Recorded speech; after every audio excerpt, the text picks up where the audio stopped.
آیت کریمہ سے آج کا ہمارا درس ہے قالو حرقو، تو کہنے لگے، چونکہ کل جو میں نے عرض کیا تھا حضرت ابراہیم اور نمرودیوں کے درمیان جو آپس میں گفتگو ہوئی، مباحثہ ہوا، اس کو اللہ تعالیٰ نے قرآن پاک میں ذکر فرمایا۔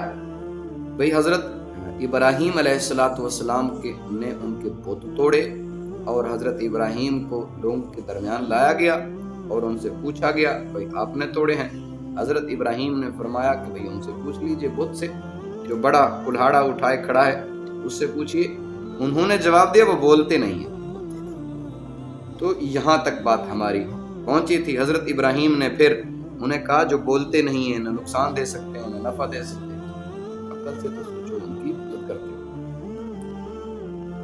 تو اس بات پر جب جھوٹے ہو، جب بندہ دلائل سے جھوٹا ہوتا ہے نا، دلیل نہ ہو کسی بات پر، تو وہ پھر لڑنے پر مجبور، وہ پھر لڑتا ہے۔ کوئی بات ایسی نکلے جس پر میں لڑوں اور اسے ماروں، اپنا انتقام لوں۔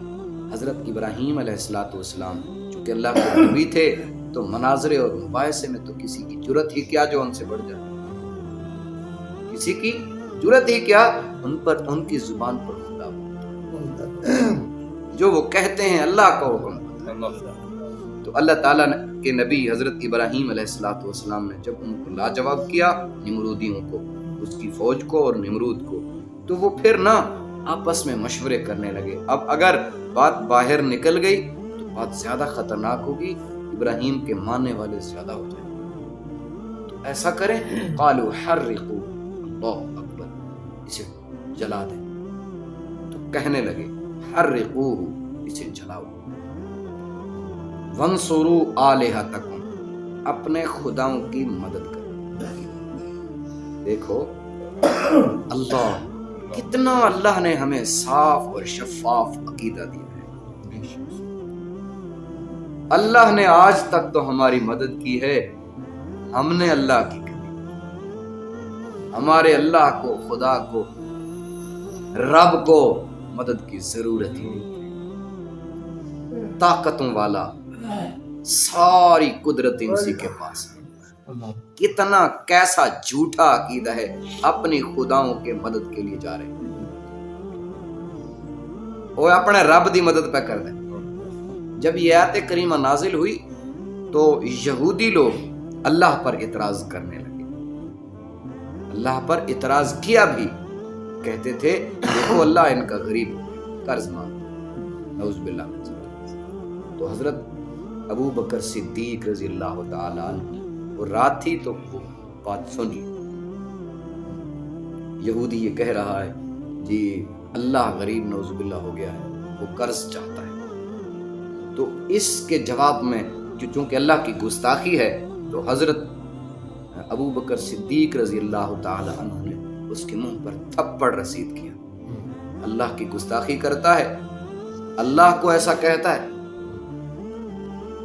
تو سیرت نگاروں نے لکھا ہے وہ تھپڑ اتنا زور کا تھا کیونکہ جوش ایمان میں آ کر تھپڑ مارا تو اس کے منہ سے خون نکلنے لگا۔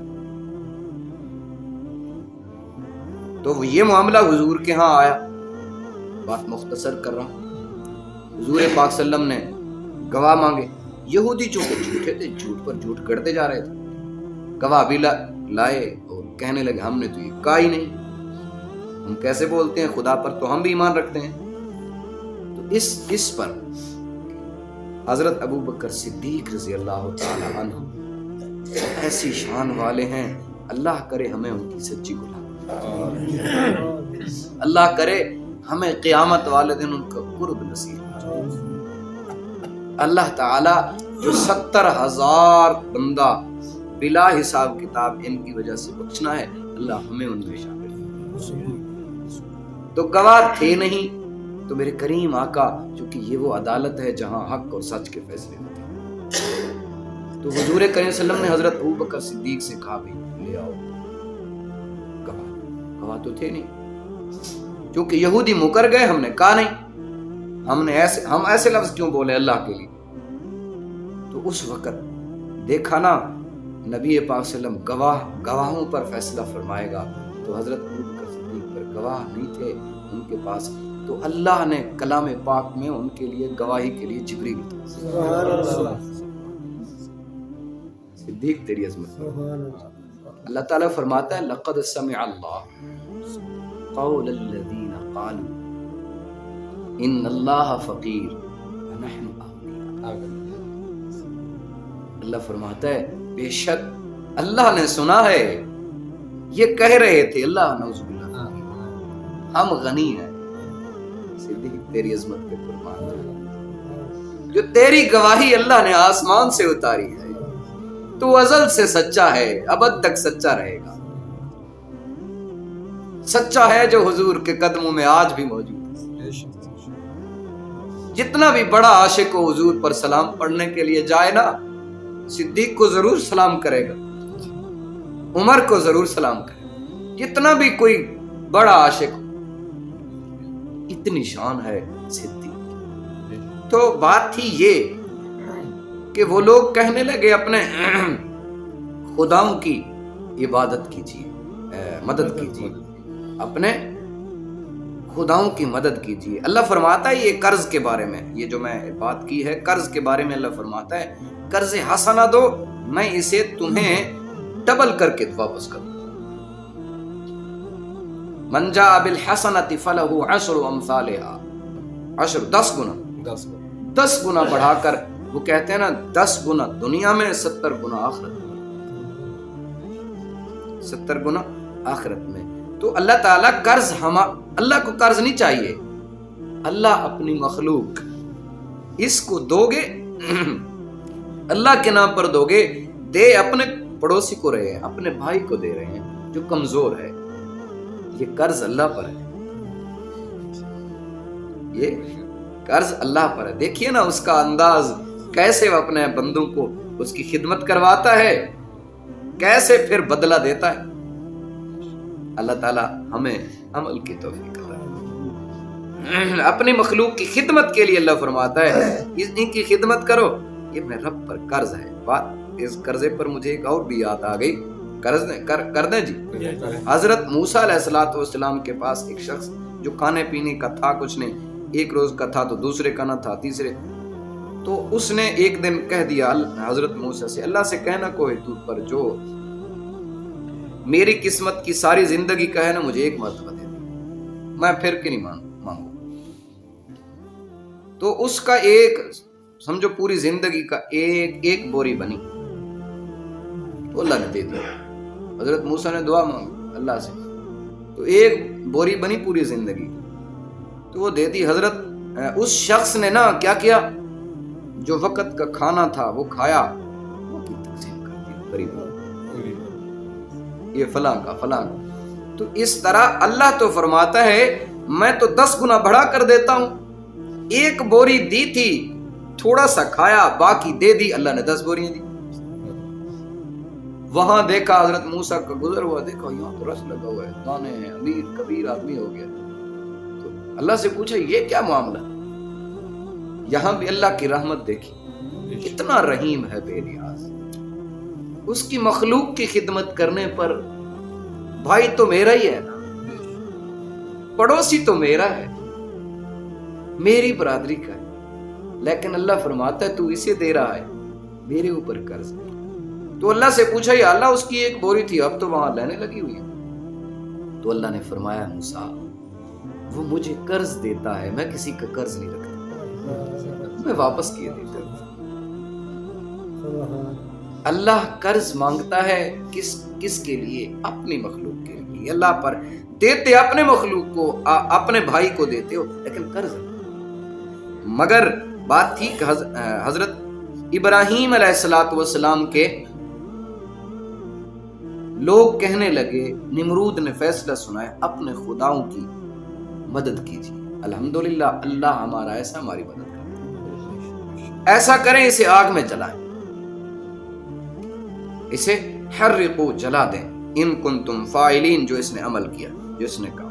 تو ایسا ہی ہوا، تو ان لوگوں نے لکڑیاں اکٹھی کی، فیصلہ سنا دیا کہ لکڑیاں اکٹھی کرو۔ اچھا ایسے لوگ تھے نا بدبخت قسم کے، تو بندہ سوچنے پر مجبور ہو جاتا ہے. تو جس کسی بندے کا کوئی کام رکا ہوا تھا نا وہ منتیں میرا کام ہو جائے نعوذ باللہ من ذالک حضرت ابراہیم کے جلانے کے لیے میں لکڑیاں دوں. عورتیں ایسی تھیں بھئی میرا یہ کام ہو جائے تو نعوذ باللہ من ذالک میں حضرت ابراہیم علیہ السلام کو جلانے کے لیے لکڑیاں دوں گی. کیسی گندی سوچ تھی, کیسا عقیدہ تھا. تو ایسا ہی ہوا حضرت ابراہیم علیہ السلام کو نعوذ باللہ من ذالک جب جلانے کے لیے آگ میں ڈالنے کے لیے تو منجنیق باندھا گیا. یہ بھی واقعہ تو بہت لمبا ہو جائے گا, میں شارٹ کٹ کر رہا ہوں. منجنیق باندھ کر حضرت ابراہیم علیہ السلام کو اس میں ڈالنے لگے نا منجنیق. تو یہاں میں نے قصص الانبیاء میں ایک بات پڑھی ہے جو نا بندہ اگر سوچے نا دل کو. حضرت ابراہیم علیہ السلام کو جب سب لوگ جمع ہو کر نا منجنیق میں باندھا تو اس منجنیق کو کھینچنے کے لیے حضرت ابراہیم نے دیکھا تو اس کا والد بھی شامل تھا نا.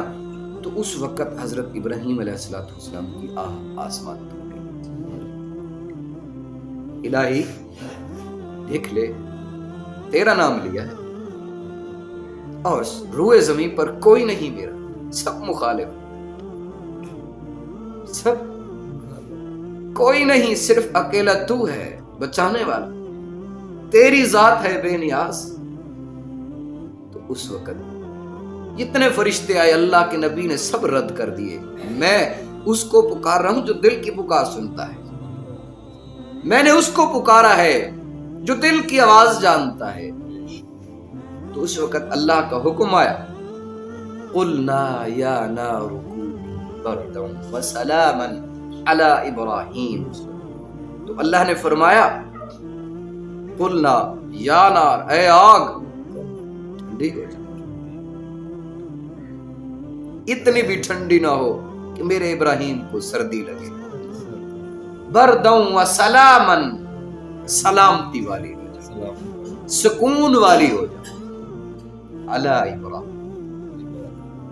اللہ, یہ ہے حضرت ابراہیم علیہ السلام نے اللہ کی توحید کے لیے, اللہ کی وحدانیت کے لیے اپنے جسم کو آگ کے حوالے کر